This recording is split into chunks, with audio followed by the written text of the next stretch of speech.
All right, all right. Yes, let's get this show started here today. Yeah, I'm your host, Louis George Walker, and I'd like to welcome you to the BFTAA and More show. That's right, we're starting off here on a Monday right here in Kansas City, and it's getting, let me get this going. Try and get the conversation going on the radio side also. All right. Yeah, so you're joining the KUAW radio family. This is George Walker, the BFTAA and More show on KUAW, Knowledge, Understanding, and Wisdom Radio. That's right. We're bringing you the best in knowledge and understanding and wisdom. All we can do. This is a product of the WEB Du Bois Learning Center and the Black Family Technology Awareness Association in Kansas City, Missouri. They come together to form KUAW, Knowledge, Understanding, and Wisdom Radio. So we're here every Monday from 5 to 5:45, sometimes a little longer, sometimes a little shorter, but we're here, and we're glad to be here with you. I hope you've been listening to KUAW Radio all the time, because we have a lot of live shows, and if you're listening to this on Facebook or YouTube, and I'm going to start up the Twitter feed here, and let me see if I can get Twitter going, so that we can have you on a lot of formats that you can pick us up on. And like and share this. Like and share us on Facebook, on YouTube, on Twitter, that you like this show. See if we can get, I don't see it jumping up there. Oh, yeah, everybody else's show comes up, but not mine. So I will type it in there. There, now. You can't hide from me now. And I'm going to give you a little bit of news, entertainment, science, education. We'll just say this is entertainment and pop culture right now. And we're going to take it up to a little bit more. But all right, so now you can pick us up on Twitter also. We always want to make sure that we're getting up on all of the handles that we have here. I'd say we get that going. If we can connect it, we'll let you pick us up there. So as that is trying to connect, we'll tell you that we are glad to be here with you today, joining live. There we go. There we go. We got it. We got it. So we're live and rolling. BFTAA and More. That's George Walker.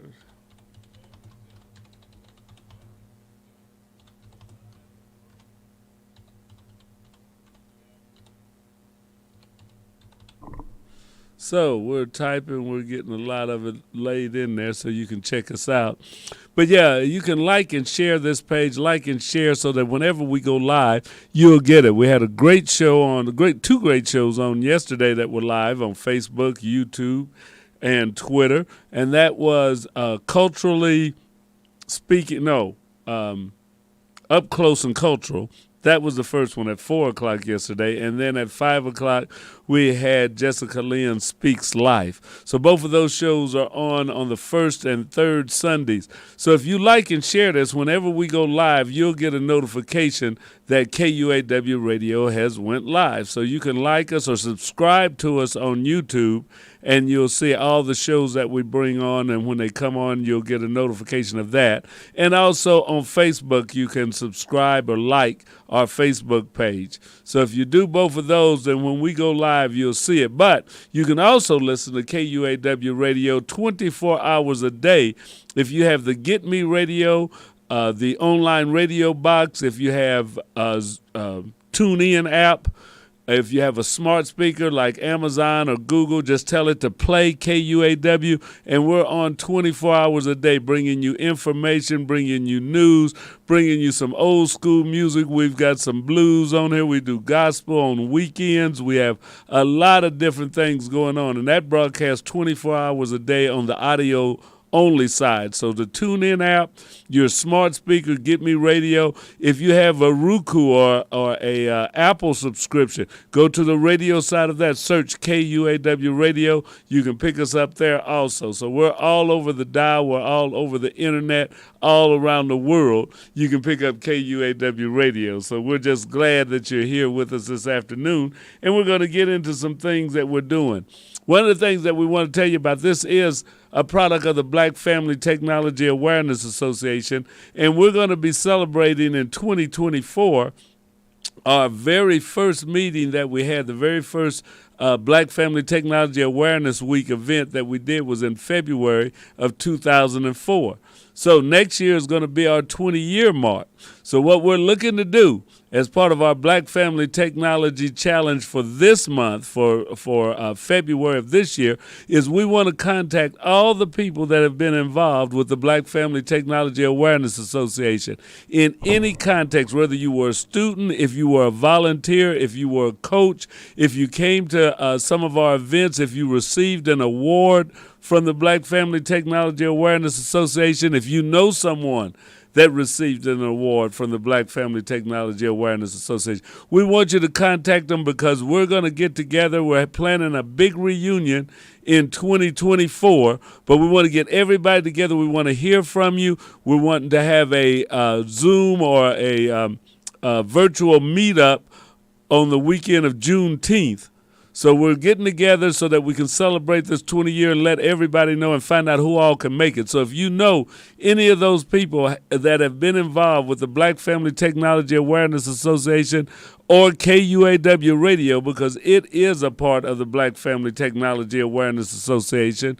So if you've been involved with KUAW Radio in any form or fashion, we want to hear from you. We want to hear from guests. We want to hear from show hosts and volunteers, people that helped set this up, that worked on the radio broadcast on the FM side. All of those, we want to talk to you because we're going to celebrate 20 years and we're going to do it upright. And it wouldn't be 20 years if it wasn't for all of the great volunteers we've had. So all of you, we want to talk with you. We want to get back together. So contact us. You can email us at BFTAA@sbcglobal.net. You can hit us up on Facebook at the Black Family Technology Awareness Association or on KUAW Radio. You can go to our website, BFTAA.org or KUAW.org. But we want to hear from you.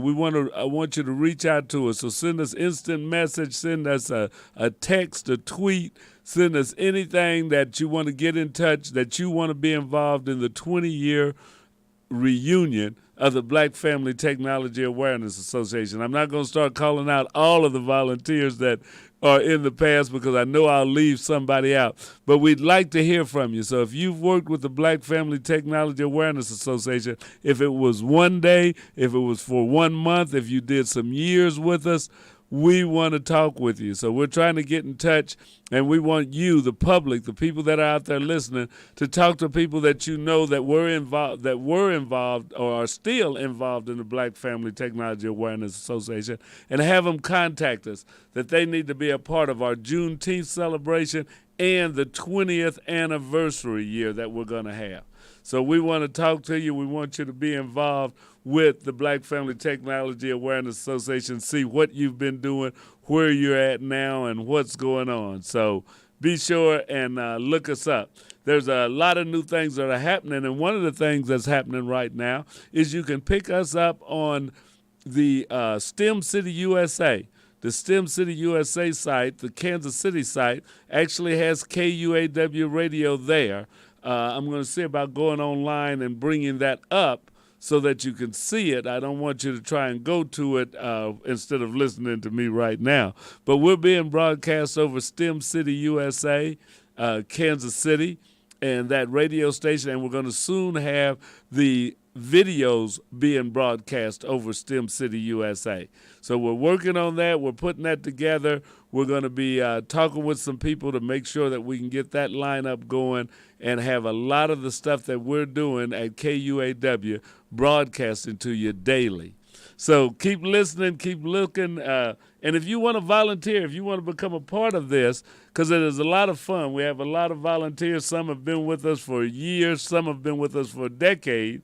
And some are new. We've gotten some new people in. We just had our first drone program that started a couple of weeks ago. This is about their third week. So the kids are going to learn how to fly drones. This is our very first drone class, and we're hoping to build upon it. So if you would like to know about your child getting involved with flying drones, or if you fly drones and you would like to get involved with helping out this class and getting involved, because we want it to grow. We'd like to have a whole team of kids, 15, 20 kids, flying drones. And we're going to be doing that on our Remake Learning Day that's going to be happening in May. So we want to get back in touch with you about that, but there's going to be a lot of things going on around the Black Family Technology Awareness Association, and we'd like for you to be involved with it, and we'd like for your child, your family, and all to get involved in the things that we've got planned. There's going to be some big happenings, and we want you to be involved with it. All right. So one thing that we do at the Black Family Technology Awareness Association is we want you to get involved in STEM. We want you to get involved in higher education in any way that you can, in the arts, in sciences, in communications, in whatever teaching, whatever field. But our main goal is to try and get people in the STEM pipeline, which is science, technology, engineering, mathematics, so that we can create more of the engineers, the research scientists, the technicians that are going to be a big part of developing the world in the future. And we need all the brains we can get. As that United Negro College thing says, a mind is a terrible thing to waste. And we've got so many young people out there that are talented that they just need the opportunities. So we want to make them aware. We want to give them opportunities when they start young. We've got some 8 and 9-year-olds that are in our drone flying class. They're learning the laws about flying. They're going to be doing some flying. They had simulators that they were flying on this last Saturday, and they're getting ready to go to the live drone. So we've got a lot of things that we've got our young people involved in. We've got a robotics program. We're going to be at some schools. So we want you to get involved with the Black Family Technology Awareness Association, and you can support us if you'd like to.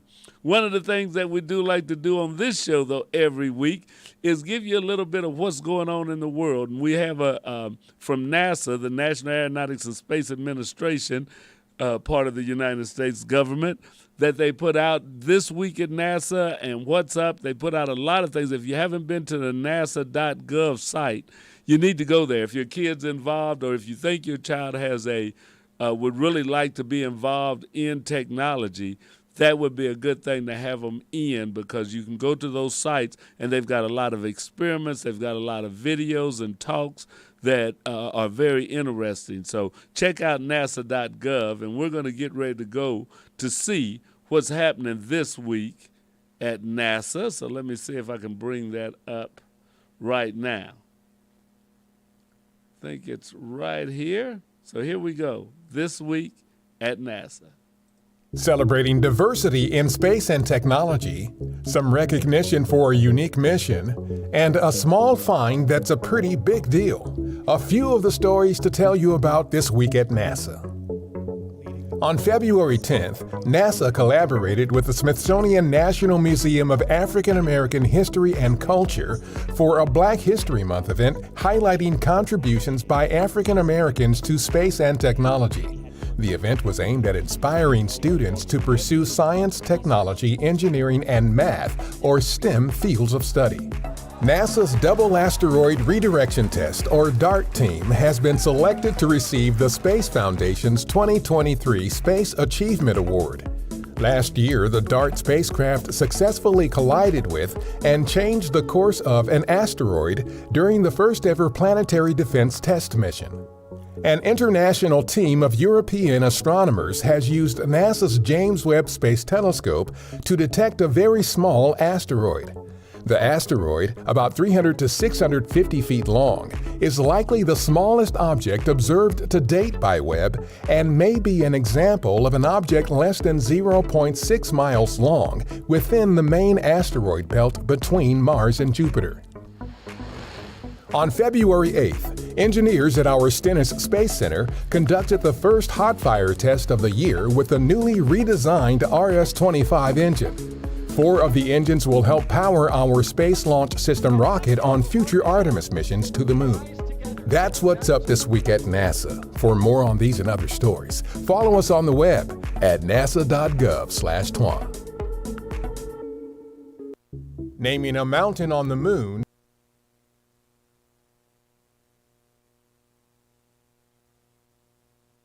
That wasn't the current week of This Week in NASA. I kind of got those mixed up, but with the Chiefs winning and all that, I didn't get the new one in. So you get a 2 for today. Now we're going to go to the most current This Week at NASA.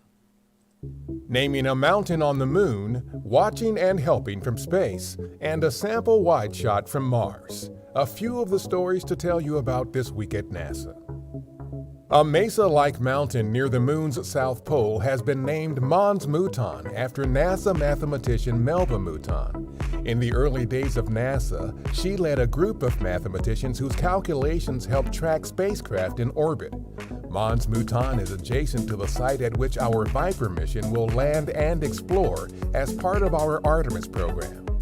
Following the devastating earthquakes in southern Turkey and western Syria, NASA's Earth Observatory is working to share aerial views and data from space to help relief and recovery efforts in that region. Learn more at earthobservatory.nasa.gov. NASA's Perseverance Mars rover provided a panorama of its recently completed sample depot. The panorama shows the placement on the Martian surface of the 10 sample tubes that could be recovered in the future by the Mars Sample Return Campaign. The latest deep field image from NASA's James Webb Space Telescope features a region of space known as Pandora's Cluster. A mega cluster of galaxies there acts like a natural magnifying glass that allows much more distant galaxies in the early universe to be observed. That's what's up this week at NASA. For more on these and other stories, follow us on the web at nasa.gov/twan. All right. That was interesting to see that they've named this mountain on the moon after African American. That, you saw the movie Hidden Figures, and they showed you 3 African American ladies that did fantastic things at NASA, but that wasn't the whole story. So there's a lot more that we need to see. So if you just watch that now, they showed you another lady, an African American, who led the team that did the mathematics for tracking spacecraft. So those are things that a lot of times we don't know. Sometimes they just go past us, or if we don't know or never heard of it, then we can't tell our young people about it. We can't let them read and learn about those people, and or even know what books to go to get the information that you want to learn. So that's what we're trying to do right here at the BFTAA, is to make you aware of what's going on, because we can't do better unless we see some of the better things that are actually possible or what's happening. You can't strive to be something that you've never seen. So that's one of the things that we want to make sure is that our children are aware, and our families, parents, all of us, old, young, are aware of what's out there, so that then you can say, yeah, I want to get involved in this, or I think that's something that could be beneficial to somebody in the family, or some neighbor kid, or a grandchild, or your own kids. But those are the things, is being aware that these type of careers are out there, that there are people that look like them that are doing it, that they can do it too. So that's one of the things that we want to make sure that we get over with the BFTAA that was our whole thing. We started off wanting to get high-speed internet into the house, that every home should be equipped with a computer and high-speed internet. And we still want that, because every home yet does not have a computer, does not have high-speed internet. A lot more homes do have connections. Some people are using their cell phones as their connection to the internet. It beats a blank. It's not the best, but we need laptops. You need some powerful tablets that can do the things that you really want to do on the internet, not just be a consumer, but to be able to create, to be able to make, to be able to research well and stuff. So that's something that we still want to shoot for, is to get internet in the home. 5G internet's going to be really helpful. And there's ways, if you're in a household that doesn't have the finances for high-speed internet, there's still programs out there that will help. If they don't pay the whole bill, will pay a lot of the bill for you to get high-speed internet in your house. So, and think about that, even if you're living in an apartment or a house, because that used to be a barrier. But there are programs that don't let money stop you, because there's programs that you can get high-speed internet. There are inexpensive computers that can be had, refurbished computers, donated computers. But there are ways. We've given away some computers ourselves here at the BFTAA that work just fine as a donated computer that you'll be able to get online and do a lot of work with. So don't let things stop you. Find a way to become more involved in technology. That's the thing I'm trying to get at. Now, another thing from NASA is there's a space station going around, been orbiting the Earth for years now, and they're constantly expanding it, adding more stuff to it. It's a joint project between Russia, the United States, and France, England, Japan. A lot of countries have built modules and arms and things that are being used on the space station. So we'd like to give you information from NASA on that, and that's on a program called Space to Ground. So right now we're going to take you to Space to Ground so you can see what's going on this week at Space to Ground. Here we go.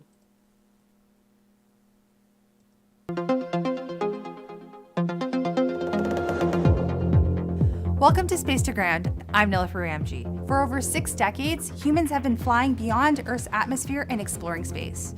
During this time in orbit, we have expanded our knowledge of the world and ourselves. This week, aboard the International Space Station, we continue to seek advancements as we aim toward a return to the moon. The microgravity environment that the orbiting laboratory provides allows for a unique approach in studying dexterous manipulation. The GRIP experiment studies a series of maneuvers performed at different stages of astronauts' missions to track the changes over the course of time while living in microgravity. Astronauts often perform activities involving careful use of small objects. It's important for us to understand how living in microgravity impacts their grasp and fine motor controls, something the GRIP experiment aims to learn. What we learn could contribute to the design and control of intelligent haptic interfaces used in challenging environments such as deep space, planets and moons, or asteroids. It could also aid engineers in designing prosthetic limbs back on Earth. GRIP may also be used to identify potential hazards for astronauts as they move between gravitational environments. The study aims to increase our understanding of how the human nervous system controls both movement on Earth and in space. More science continues with the Biofabrication Facility, or BFF, a 3D bioprinter being tested to print the tiny complex structures found inside human organs. 3D bioprinting technology has advanced considerably over the years, but scientists are still challenged when fabricating the complex network of tiny void spaces inside organs such as capillary structures. The microgravity environment removes the need for scaffolding structures to support complex tissue shapes. BFF is an early step of a larger plan to manufacture whole human organs in space. Astronauts recently installed the BFF and are preparing it for experiments seeking to print a knee meniscus and cardiac tissue samples in the coming months. Did you know that the International Space Station is visible from Earth? You can spot the station, and here's why. Just like we can see the moon from Earth, the International Space Station is visible because it reflects the light of the sun. But unlike the moon, the space station is not bright enough to see during the day. It can only be seen in the dawn, dusk, or night skies. The space station is visible to the naked eye and looks like a fast-moving plane, only much higher and traveling thousands of miles faster. Don't forget to watch the space station pass overhead. It is the third brightest object in the sky and easy to spot if you know where to look. Visit spotthestation.nasa.gov to find out when it's passing over you. That's Space to Ground for this week. Thanks so much for watching. We'll see you next week.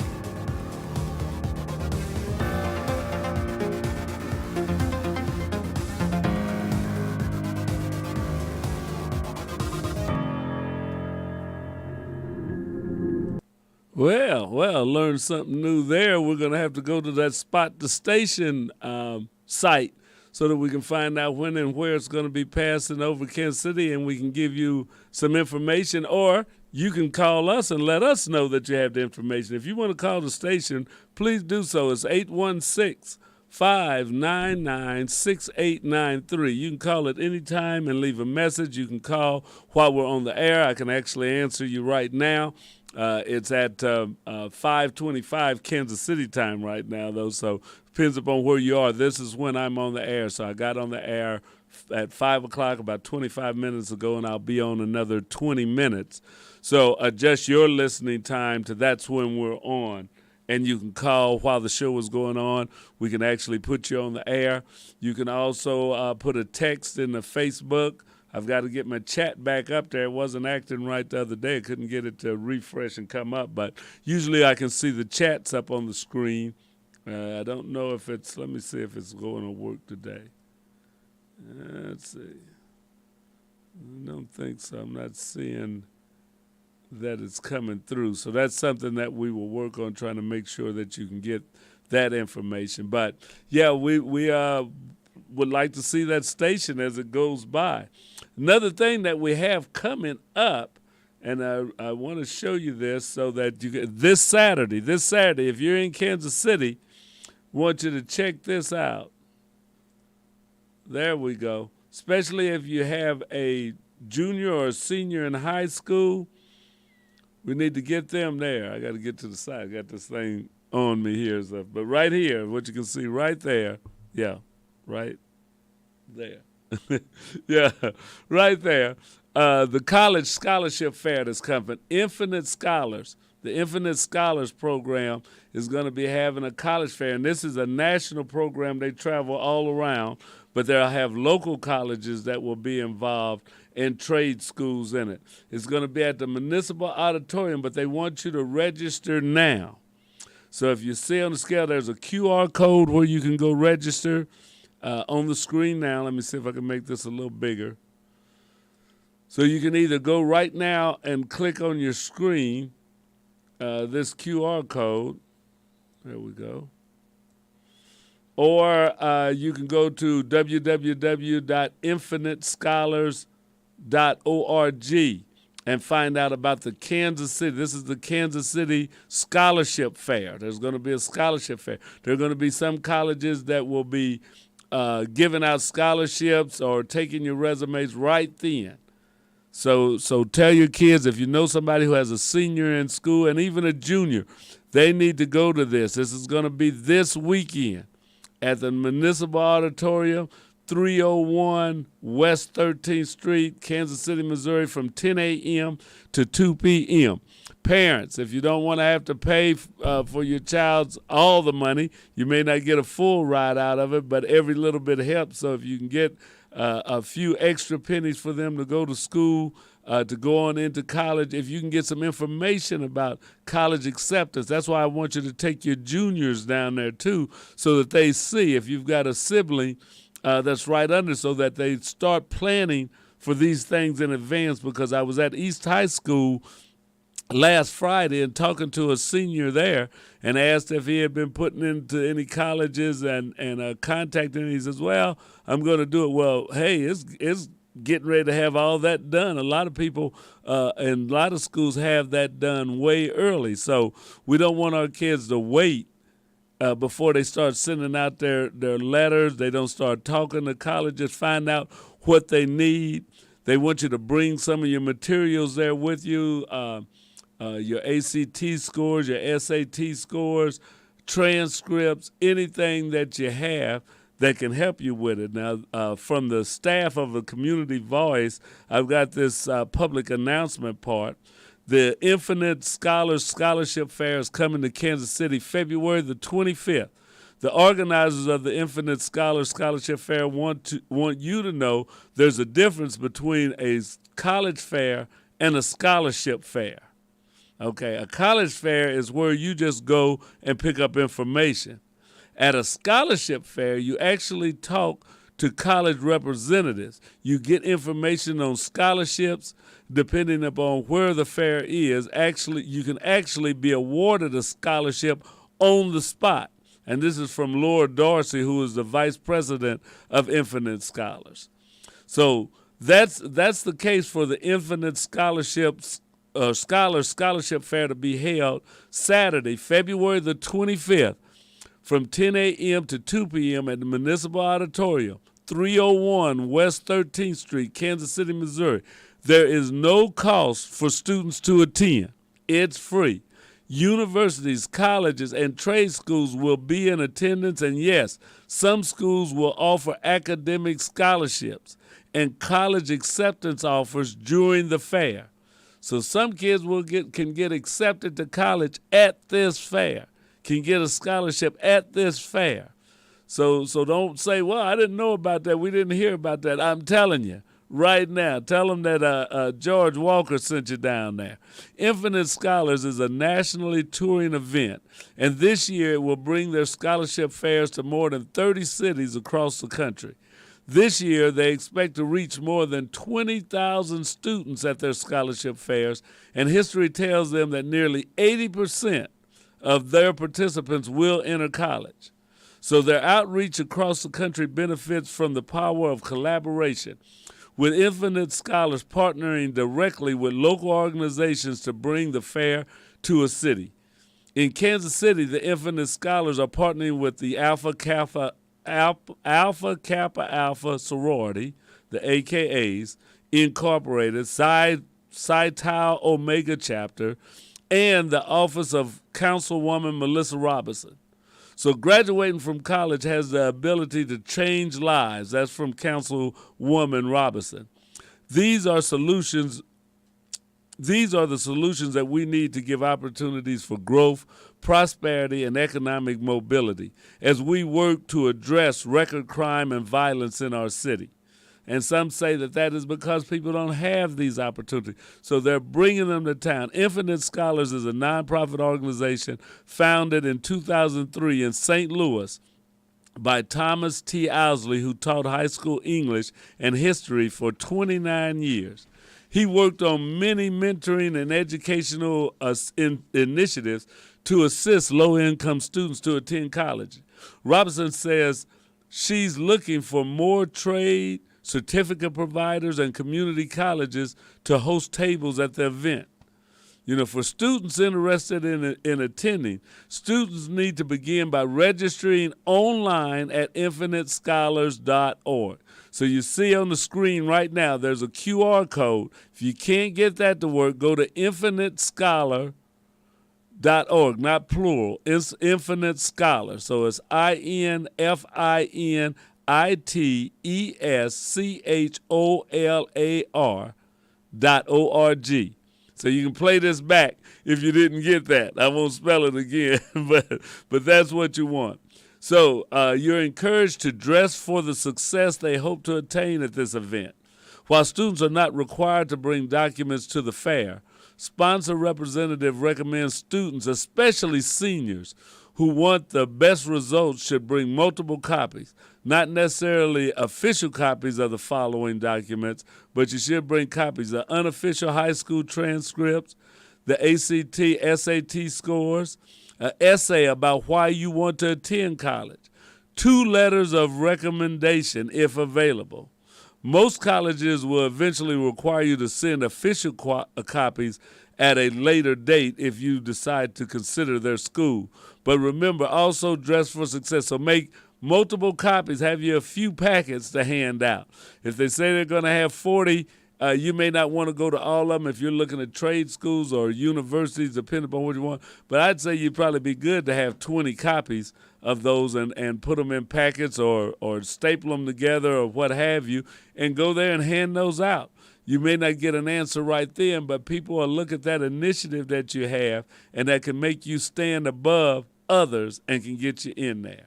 The Infinite Scholars Program is a non-profit organization, as we said, and we found that too few of his students who deserved to go to college actually did not enroll because they believed they could not afford to go. As a result, Owsley began the Infinite Scholars Program to ensure that financially disadvantaged students deserving to go to college could receive the funding they needed.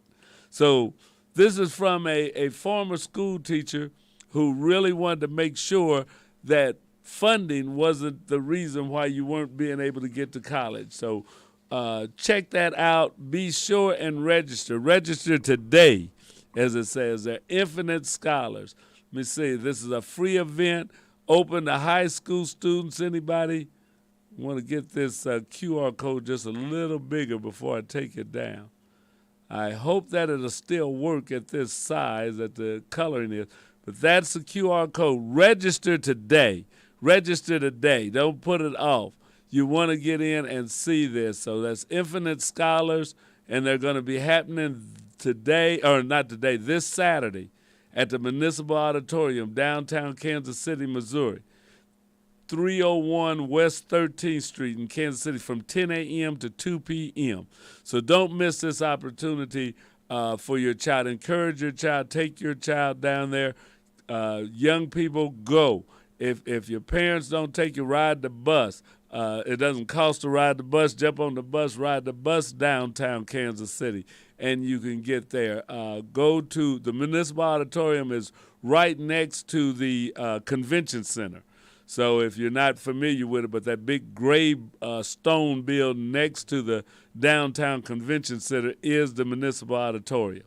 So you want to go to that building, downtown Kansas City. It's on 13th Street, between 13th and 14th Street. So be sure and go. Don't miss this opportunity that you can learn about colleges, that you can actually get accepted. You may get a scholarship on the spot. You may find a college that says, yes, we'll take you to the side, sit down, fill out your information. A trade school, everybody doesn't go to college. Some people may want to learn about building these wind turbines or working on them. There's trade schools that are training people now to work on wind turbines. It's going to be a big thing. They're putting up more and more wind turbines all across the country.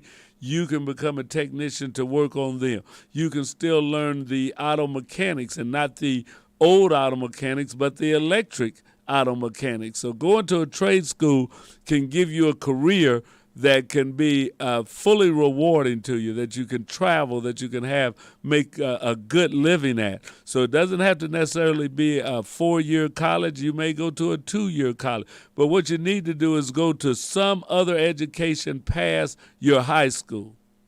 So sign up, check it out. Infinite Scholars coming to Kansas City this Saturday, February the 25th. So if you're looking at this later, it's already passed. But this Saturday, February the 25th at the Municipal Auditorium. I want to thank those that mailed me a copy of this so that I would get it out. I want to make sure that you see it. We're going to also put this flyer up on our Facebook page. So you'll be able to go to KUAW-radio or the Black Family Technology Awareness Association, BFTAA, on Facebook, and this flyer will be up there. So we're going to post it there. We'll also see about posting it on our Instagram and on our Twitter page. So we want our young people to be able to go to this.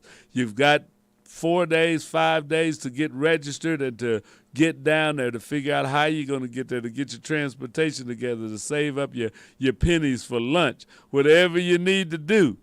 Let's get it together so that we don't miss this opportunity to get enrolled in college. So the Infinite Scholars Program 2023 College and Scholarship Fair is happening. Find out where you can get that money to go to school. Yes, yes, yes. All right, so let's get that down. And I can move myself back over. I might stay to the side for a little while.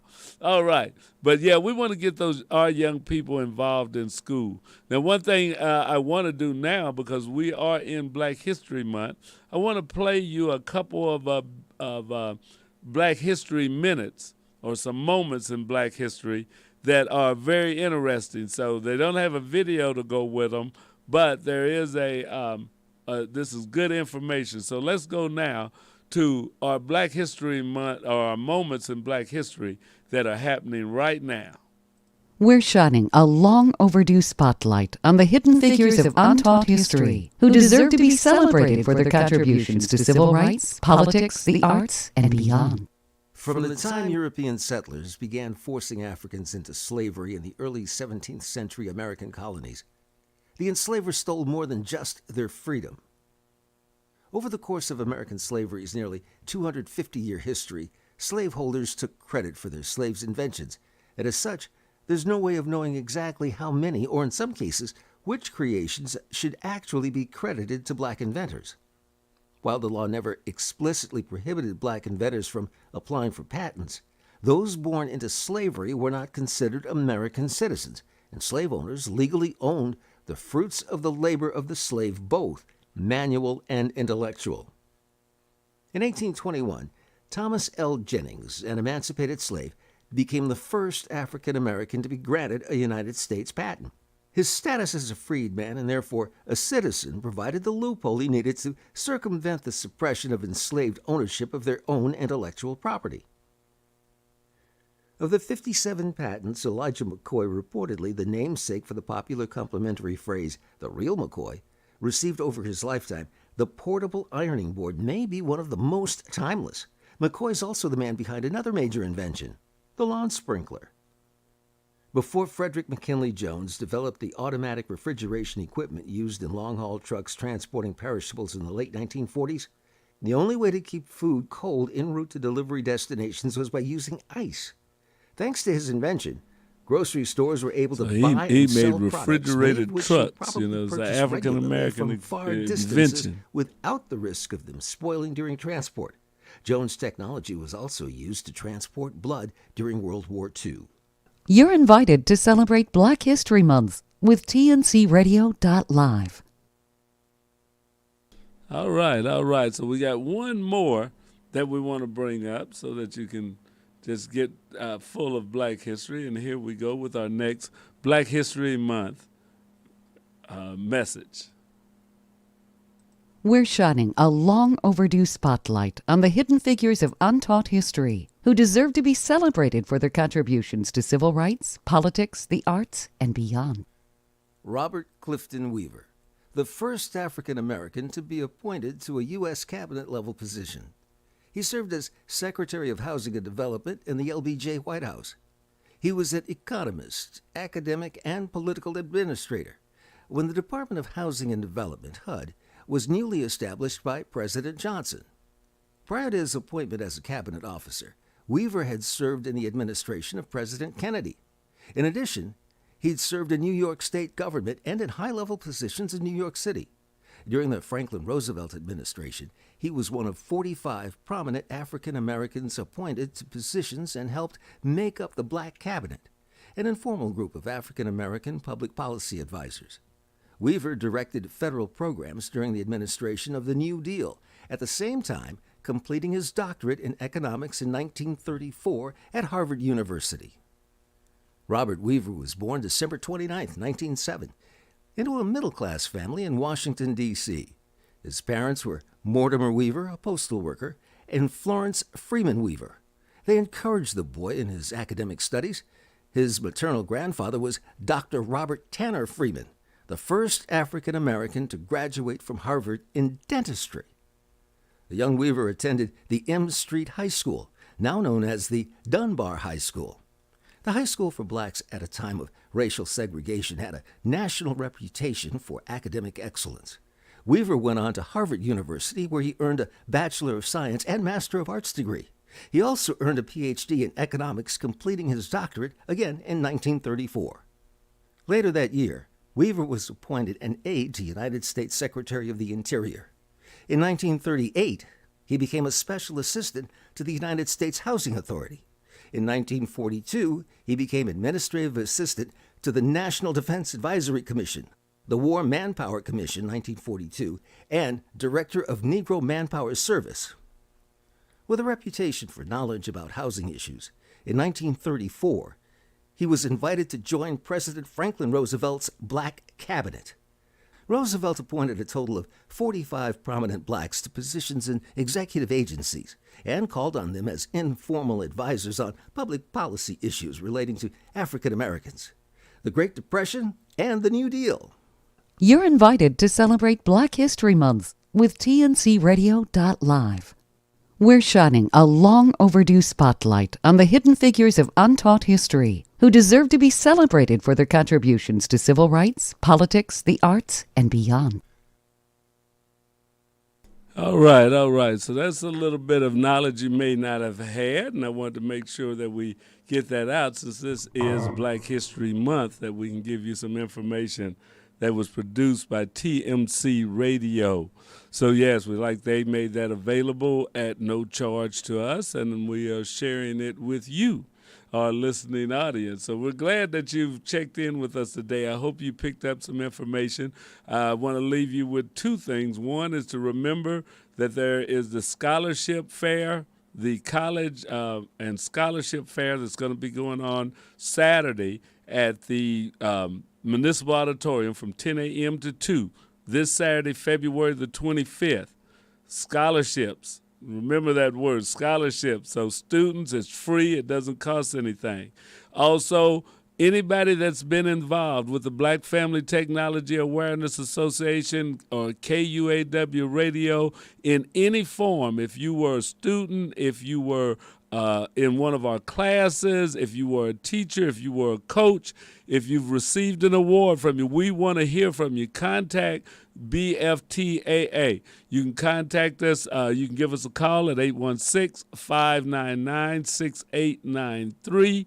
That's the radio station here. You can also email us at bftaa@sbcglobal.net or leave us a message on Instagram or on Facebook. Message us there.